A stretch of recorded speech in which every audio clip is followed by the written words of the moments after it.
Dave. When are you gonna learn?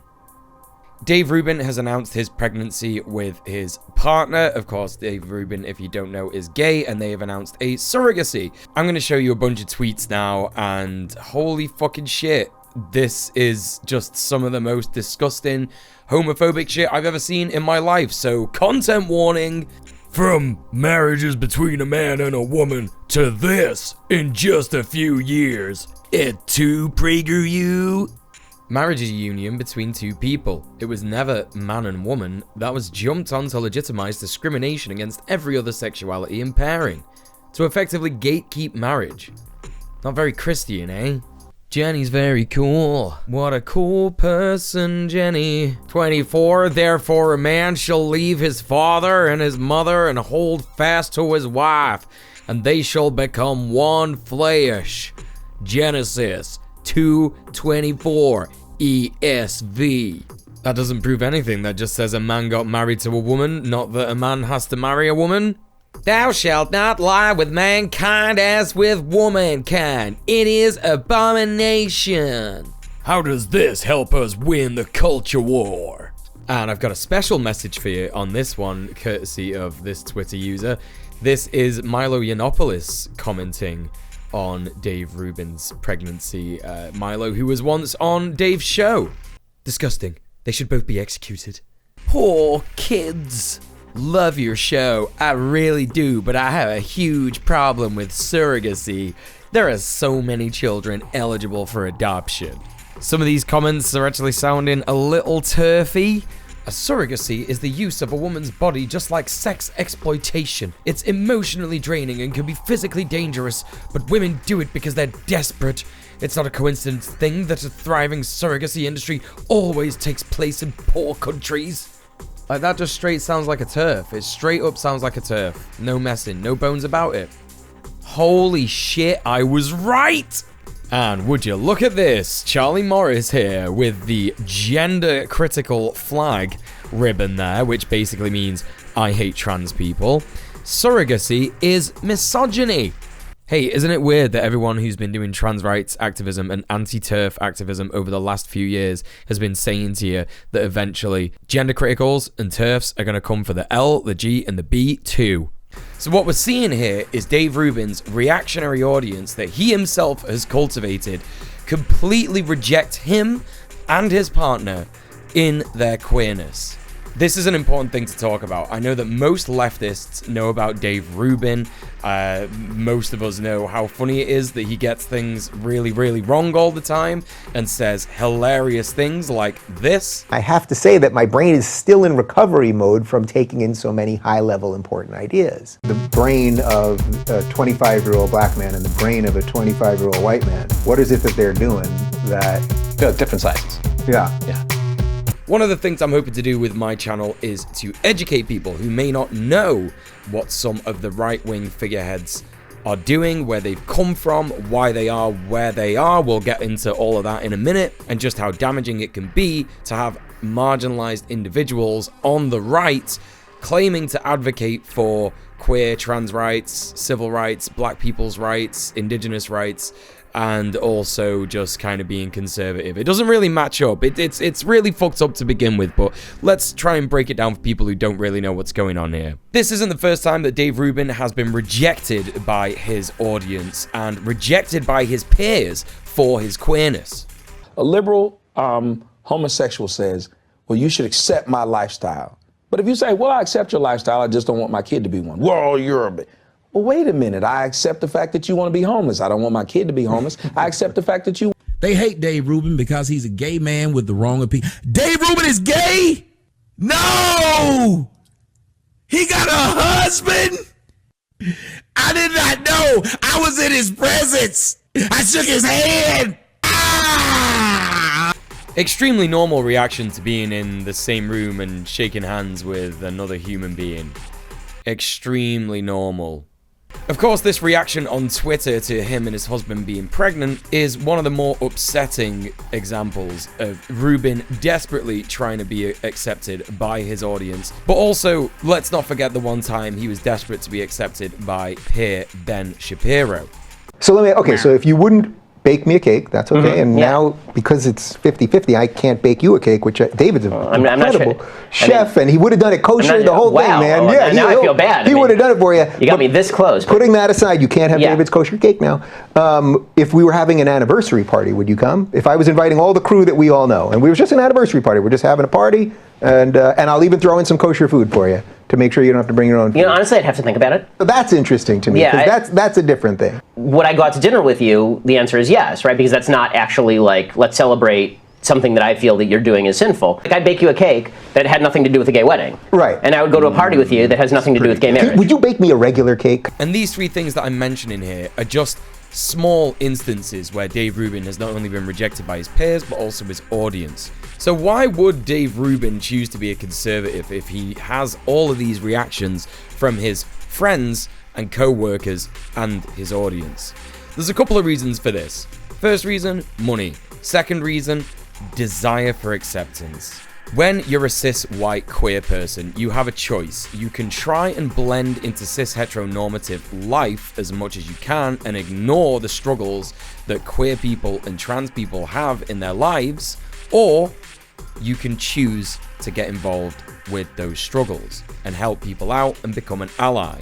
Dave Rubin has chosen in his queerness to simply ignore the wider queer community, and in doing so, he has exiled himself from that community. Let's face it, I'd choose to exile him if he hadn't chosen to exile himself anyway. There are a surprising amount of conservative gays out there. I'm reminded of the time that I worked in a gay bar here in Manchester and I found out the two owners were Tories. I found out that they voted Tory. I was like, how the hell can you vote for people who made a law that would just take away all of our rights as a person? Like, if you don't know about Section 28, that was one of the most disgusting laws that was ever put into legislation in the UK towards gay people.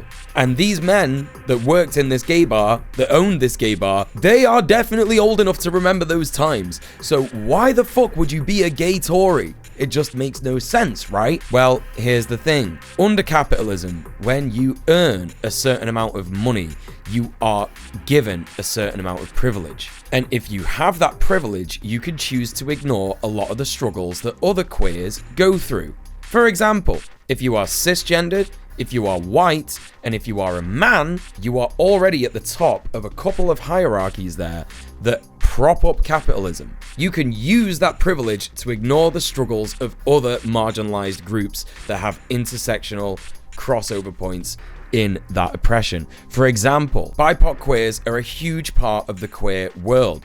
If you don't know, Pride was started by a black trans woman. That's literally the reason that we have Pride in general. There are people who just won't take an interest in activism or looking out for other LGBTQIA plus folks in their day-to-day lives.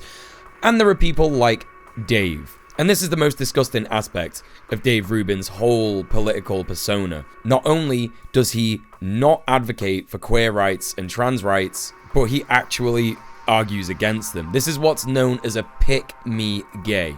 There are various different types of pick-me's. I'm not exactly sure where the phrase pick-me comes from, but it makes a lot of sense. It first started to be used around 2016 when people would refer to pick-me girls, who are women who would do anything for a man's approval, even forgoing feminism. And since then, people have been using the phrase to describe marginalized people who will just reject who they are and do anything to be chosen by conservatives and the norm and the ruling elite. To understand why Dave Rubin did this, we have to go a little bit back into the YouTube time machine again. Join me as we go back in time. So Dave Rubin, about 2007, 2008, used to work with the Young Turks. The Young Turks were sort of a moderate left. They're still kind of moderate left. I don't really know how progressive they are anymore, to be honest. I've seen Anna Kasparian have some pretty fucking yikes takes on Twitter. Not good. Not a good look, Anna. Come on, do better. Anyway, I digress. The Young Turks, generally a progressive leftist, sort of moderate leftist, during the time of the Charlie Hebdo attacks, Dave was pretty upset by the response that the left had to the Charlie Hebdo attacks. And I don't know, I remember those days. I don't really remember what the left's position on it was. But anyway, according to Dave, the left's response to the Charlie Hebdo attacks was just not good enough, and that meant that his position as a leftist was kind of waning. And so, of course, that means that what you do is you just completely abandon all of your ideology and become a conservative, because that's what Dave Rubin did. He didn't exactly go that far straight away. He decided to call himself a classic liberal, which doesn't really make much sense because classic liberals were conservative. But then he kind of embraced that and just decided to call himself a conservative. So anyway, Dave Rubin decided to leave the Young Turks and start his own show called The Rubin Report. It's actually well known that The Rubin Report has an affiliation with the Libertarian Institute for Humane Studies, which is a Koch family-funded organization, and that sponsors an episode of his show per month. The Koch family, if you don't know, are right-wing petrochemical billionaires, and they are responsible for funding a lot of right-wing journalist outlets. I'm talking, these motherfuckers are a propaganda machine, literally committing crimes against humanity with the amount of hate they are funding.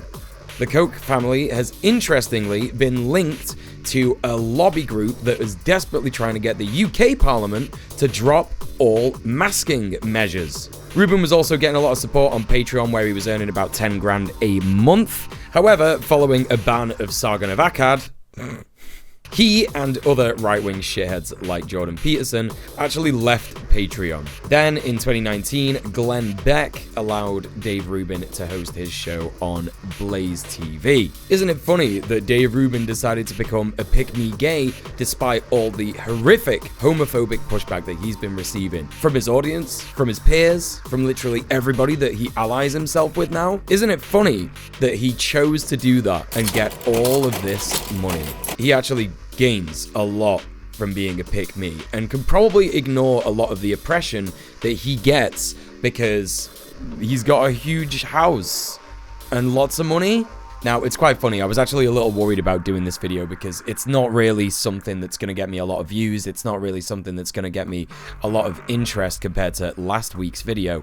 But here's the thing. It actually ties in to some of the stuff that I was talking about in last week's video. Not only does it tie into some of the stuff I was talking about, it also ties into some of the comments I've been receiving. So some of these extremely normal comments that I've been getting on my last video kind of tie back into the line of thinking that you absolutely need to be able to criticize marginalized people when they get stuff wrong. Now, I don't know if you watched last week's video, my friends, my commenters, my wonderful commenters who have engaged on my video, but I never actually said that you can't do that. Did I? Funny, it's almost like you didn't watch the video at all and you just kind of like reacted to it like a reactionary. Interesting that, isn't it? And here's the thing, whenever you see these kinds of viewpoints, they tend to quote from these pick-me individuals. They tend to talk about Candace Owens, they tend to talk about Blair White, they tend to talk about Dave Rubin, and so these individuals make it hard on all fronts to fight fascism. In fact, these kinds of people only serve to highlight these arguments from libs and fascists. One of the saddest things about people like Dave Rubin is that I don't think they'll ever experience the true joy and happiness that you can get from being part of activism that fights for your community. Dave Rubin's never going to be accepted by his peers. He's never going to be accepted by his audience. And no matter how much they say that they're praying for him and how much they love him, they don't. They will never truly love and care for him in the same way that the queer community cares for each other. There is nothing to be gained from division. There is nothing to be gained from going to the right and abandoning the queer community. Whether it's trans people, whether it's ace people, whether it's bisexuals, whether it's lesbians, whether it's gays.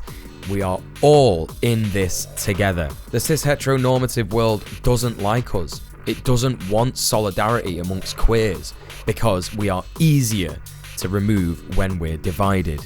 The love and togetherness in the queer community has been there since way before even lesbians were sitting with gay men.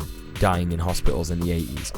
Years and years and years before that. It's been around forever. I think one thing that I really want to talk about in this video is that in my queerness, what I have found the most affirming in my life since coming out, I like to call them queer moments, where you get your first partner, who you would see as being your first queer partner. When you and your friends go out on a specifically queer-based night, or go and do some queer activism. Or it could be even something as stupid as your mum doing her absolute best and getting some fucking trainers with a rainbow sticker on it and being like, look, it's not even, the colors aren't even in the right order, and the trans flag's not on it, the intersex flag isn't there, the black and the brown strips aren't there, you know, it's just like it's not even a right rainbow of the old school style rainbow, but she's trying, you know.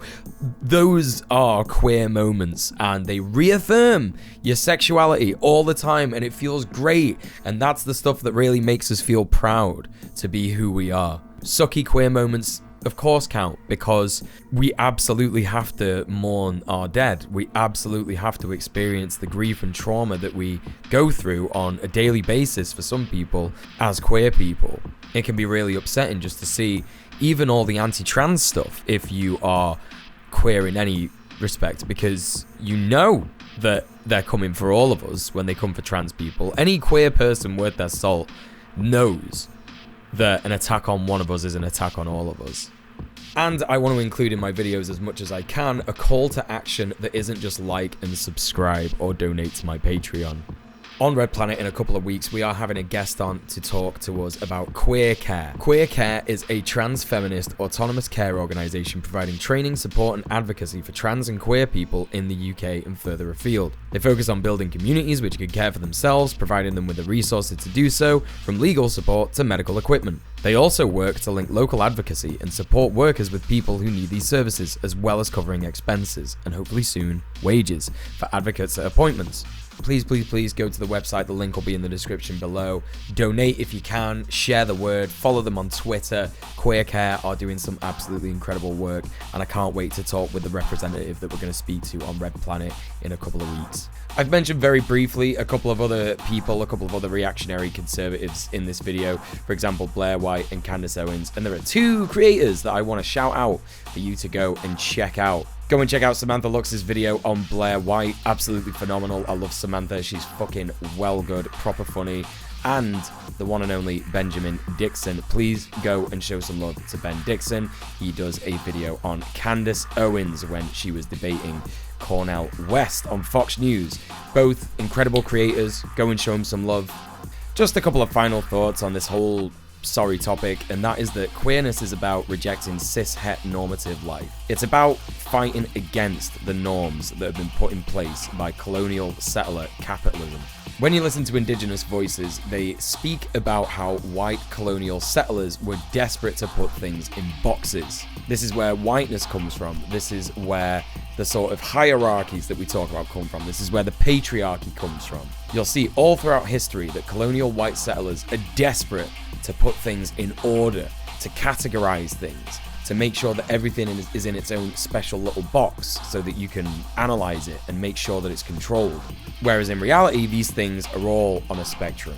Whiteness is a completely social construct, and remember that when you are doing queer activism, when you are doing trans activism or advocating for the rights of BIPOC people, you are fighting against colonial settler mindsets, and that can only be a good thing. Thank you so much for making it to the end of the video. I really appreciate all of your support. Thank you so much for all the support on the previous video as well. Did not expect it to do as well as it did. And thank you so much, everybody, for finally getting my channel to 1,000 subscribers. I've literally been on YouTube for, I don't know, maybe 7 years, 8 years or something, and I didn't even come close to breaking 1,000 subscribers when I was on game sort of stuff. You know, I was doing let's play content. Even when I was doing like reviews of games and shit, like it didn't even come close. So thank you so much for getting me to 1,000 subs. Don't forget to check out some of my more long form content as well, and then hopefully we can get me to the watch time that I need in order to make my channel monetizable, because that'd be fun. Get a whole extra and, you know, bit of income for doing videos and stuff. But I want to keep this content as ad-free as possible for you lot. So with that in mind, please don't hesitate to support me on Patreon. Tier 2 and 3 subscribers to my Patreon will get mentioned in the video. As you're going to see, I'm going to do like a credit scene. It's coming up next. I don't know how it's going to look. I think it's going to be good. And also Tier 3 supporters of my Patreon get a little doodle made of them to be put in the credits as well. I may or may not have stolen that idea from Mildred, aka Thought Slime. But yeah, thank you so much for supporting this video. Don't forget to like and subscribe and comment. I'll be back with another video next week. Don't forget, in the meantime, you can support me on Twitch. The link will be in the description below. I stream from 5 p.m. till late, Monday to Thursday, British time. And of course, every Sunday, we do Red Planet over on twitch.tv/Bad Bunny. It's a communist roundtable where we talk about issues and how you can stop capitalism. It's really good. It's actually just like the best thing that I do at the minute. We give you advice on how to do actual activism out in the real world. Go and support us. Thank you so much for watching. Stay excellent to each other. Peace.